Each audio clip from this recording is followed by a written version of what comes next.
안녕하세요. 여드름 닥터 최희중입니다. 여드름, 특히 성인 여드름은 지성 피부와 관련이 많은데요. 성인 여드름이 지성 피부와 관련이 많다 보니까 성인 여드름이 나는 분들 중에서는 여드름 외에도 다양한 피부 증세들이 동반되는 경우가 많습니다. 동반되는 피부 증세 중에서도 지루성 피부염이 대표적인데요. 이번 영상에서는 지성 피부에서 잘 동반되는 지루성 피부염에 대해서 알아보도록 하겠습니다. 우선 지루성 피부염이 어떤 것인지 설명을 먼저 드리겠습니다. 지루성 피부염이 어떤 것인지를 먼저 설명드리는 이유는 간혹 질문을 주실 때 단순 여드름 증세인데도 여드름이 났는데 이 여드름이 가려워요. 여드름이 가려울 수도 있나요? 혹시 이게 지루성 피부염은 아닌가요? 라고 물어보시는 경우가 있어서 그런데요. 여드름과 지루성 피부염은 지성 피부가 원인이라고 하는 공통점은 있겠으나 나타나는 증세에서는 완전히 다른 겁니다. 지루성 피부염은 피부가 가려운 듯 하면서 따가운 게 특징입니다. 어떤 거냐면요,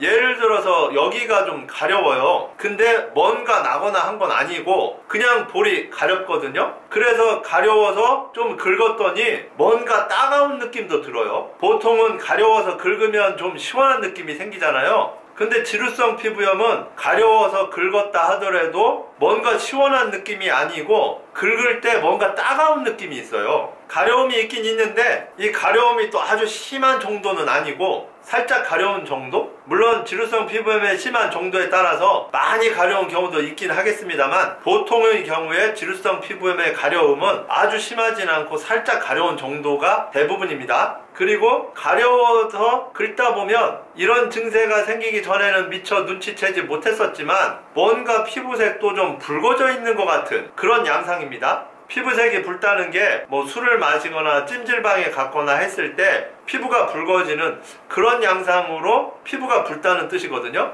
이게 바로 지루성 피부염의 증세입니다. 근데 이 지루성 피부염은 피부가 건조한 건성 피부에서는 거의 안 나타나고요. 평소에 기름기가 있어서 번들거림이 있는 지성 피부인 분들에서만 대체적으로 나타납니다. 이 설명 들으시고 건성 피부인 분이 저거 내 증세인데? 라고 하시면 그건 지루성 피부염이 아니고 다른 피부염이 되겠습니다. 증세를 요약하자면 평소에 번들거림이 있는 지성 피부인 분이 어느 날 가려우면서 따가운 듯한 증세가 나타나고 그 부위가 피부색이 좀 더 붉어져 있는 이런 증세가 바로 지루성 피부염의 증세입니다. 이 외에 나타날 수 있는 증세로는 각질도 잘 동반될 수 있습니다. 특히 이 각질은 기름이 잘 정체되어 있는 부위인 이 코 옆, 이 부위에 각질이 잘 생깁니다. 지루성 피부염을 사진으로 살펴볼까요? 얼굴이 전체적으로 붉죠? 평소에 지성 피부이다 보니까 지성 피부인 분들은 피부가 좀 두껍고 피부결이 거친 느낌이 있거든요. 이 사진에서도 피부가 좀 두꺼운 느낌이고 피부결이 거친 양상이죠. 여기에 피부가 전체적으로 붉어져 있습니다. 이런 상태에서 어느 날 피부가 가려우면서 따가운 듯한 그리고 각질도 생기는 그런 경우가 있는데요. 그게 바로 지루성 피부염입니다. 이런 증세는 밤에 자려고 누우면 좀 더 악화가 되고요. 특히 밤에 자려고 누웠을 때 얼굴에 열감이 발생하기도 합니다. 얼굴의 열감은 낮보다는 밤에 더 잘 나타나는데요. 이 열감이라는 게 독감 걸려서 몸에 열이 나는 그런 게 아니고요. 지루성 피부염에서의 열감은 얼굴 자체에 뭔가 후끈후끈 열이 나는 겁니다. 근데 이마를 만져보면 이마는 열이 없습니다. 이런 식으로 몸 자체에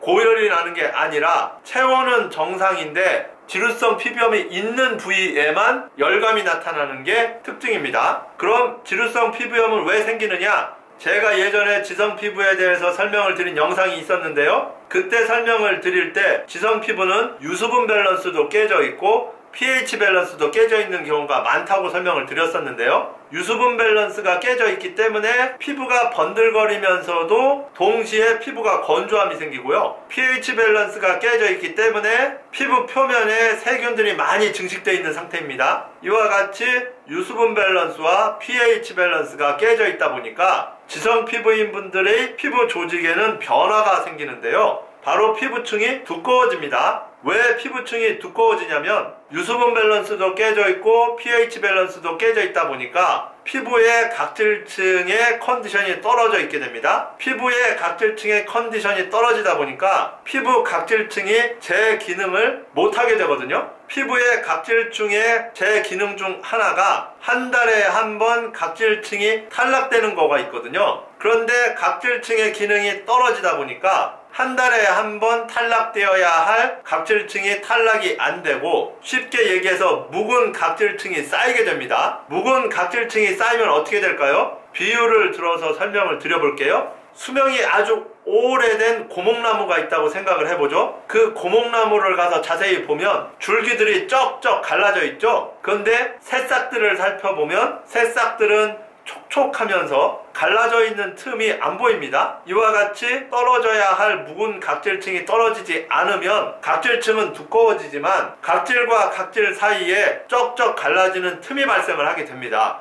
그래서 지성 피부인 분들은 무언가 피부가 두꺼워 보이기는 하는데 피부 표면이 매끈하지 않고 거친 느낌이 나는 게 바로 그러한 이유 때문이거든요. 그런데 이렇게 쩍쩍 갈라진 각질층 틈새 사이로 정상에서보다도 과다 증식되어 있는 세균들이 이 틈을 타고 피부 안으로 침투를 해옵니다. 이런 요인들이 종합되어서 지루성 피부염이 발생하게 되는 겁니다. 요약하면 지루성 피부염이 발생하는 큰 두 가지 이유는 각질층이 제 기능을 못한다는 점 한 가지와 피부 표면에 과다 증식되어 있는 세균, 이 두 가지 요인에 의해서 지루성 피부염이 발생하게 되는 것입니다. 그럼 지루성 피부염은 어떻게 치료를 할까요? 지금부터 설명드리는 지루성 피부염의 치료에 대한 내용은 두피의 지루성 피부염에 대한 내용이 아니라 얼굴에 나타나는 지루성 피부염 치료에 대한 내용입니다. 두피에 나타나는 지루성 피부염 치료에 대해서는 제가 나중에 다른 영상으로 또 설명을 드리겠습니다. 얼굴의 지루성 피부염의 치료는 스테로이드, 항히스타민제, 항진균제 이렇게 세 가지 약으로 치료를 하는데요.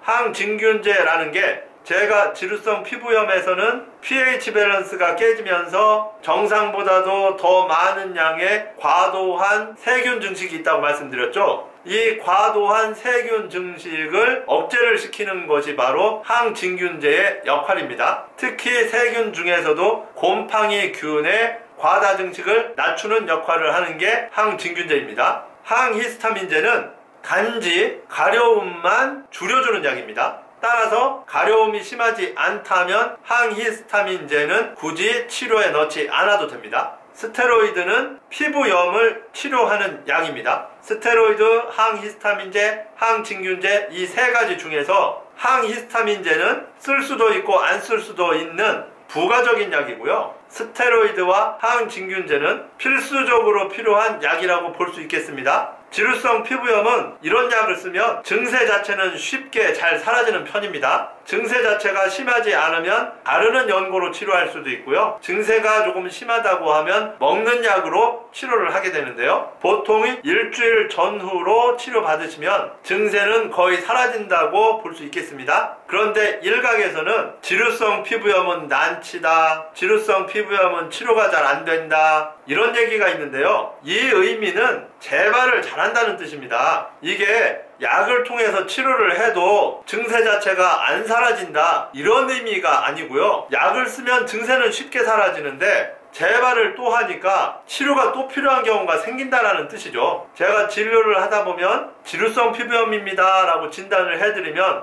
지루성 피부염이요?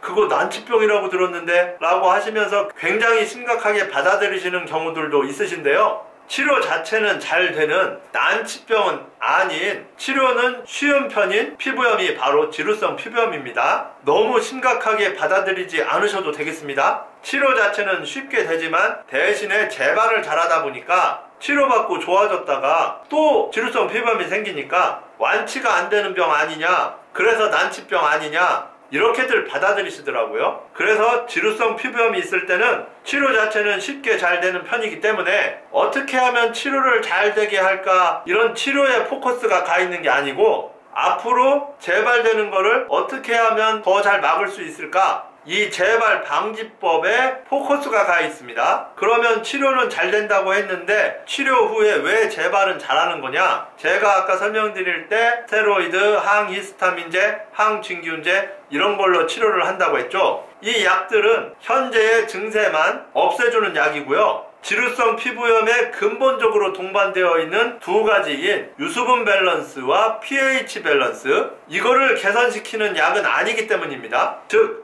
약을 먹어서 치료는 됐다 하더라도, 그래서 증세는 사라졌다 하더라도 유수분 밸런스가 깨져 있고 pH 밸런스가 깨져 있는 그 상황 자체는 그대로 남아있다는 뜻입니다. 그 상황 자체가 그대로 남아있으니까 쉽게 재발을 하는 거거든요. 그래서 지루성 피부염은 치료가 끝난 후에 재발을 방지하기 위해서 유수분 밸런스를 맞춰줘야 되고 pH 밸런스를 맞춰주는 예방관리법이 필요합니다. 이 유수분 밸런스가 잘 맞고 pH 밸런스가 잘 맞는다고 하면 치료 후에 그 뒤로는 재발은 잘 안 하게 됩니다. 그러니까 이 지루성 피부염이 난치성은 아닌 거죠. 그럼 pH 밸런스는 어떻게 맞춰주느냐? 약산성 세안제나 식초 세안 같은 걸로 pH 밸런스를 맞춰줄 수가 있습니다. 이 의미는 pH 밸런스는 자가 관리로도 충분히 pH 밸런스를 맞출 수 있다는 뜻입니다. 문제는 유수분 밸런스에 있습니다. 유수분 밸런스를 맞추려면 피지선에서 만들어지는 기름기의 양 자체를 줄여야만 유수분 밸런스가 맞춰주거든요. 피지선에서 만들어지는 기름기의 양을 줄일 수 있는 것은 뭔가 자가관리로는 잘 안 되는 일입니다. 예를 들어서 무슨 제품을 썼더니, 화장품을 발랐더니, 몸에 좋다는 어떠한 음식을 먹었더니 피지선에서 기름기를 덜 만든다, 이렇게는 안 되거든요. 이 뜻은 유수분 밸런스를 맞추기 위해서는 지성피부 치료가 동반되어야 할 수 있다는 뜻입니다. 요약하면 지루성 피부염이 있을 때는 우선은 지루성 피부염을 치료를 받고, 치료가 된 후에는 재발 방지를 위해서 pH 밸런스는 자가관리법을 통해서 pH 밸런스를 맞춰주시고, 유수분 밸런스는 지성피부 치료를 통해서 유수분 밸런스를 맞춰주시는 이러한 순서를 통해서 근본적으로 치료를 하게 됩니다. 지루성 피부염에 대해서도 설명드려야 할 내용이 많기 때문에 이번 영상에서는 여기까지만 일단 설명을 드리겠습니다. 향후에 또 내용을 보충하여 설명드리도록 할 텐데요. 지루성 피부염에 대해서 궁금한 점이 있으시면 질문을 남겨주세요. 지금까지 여드름 닥터 최중이었습니다. 감사합니다.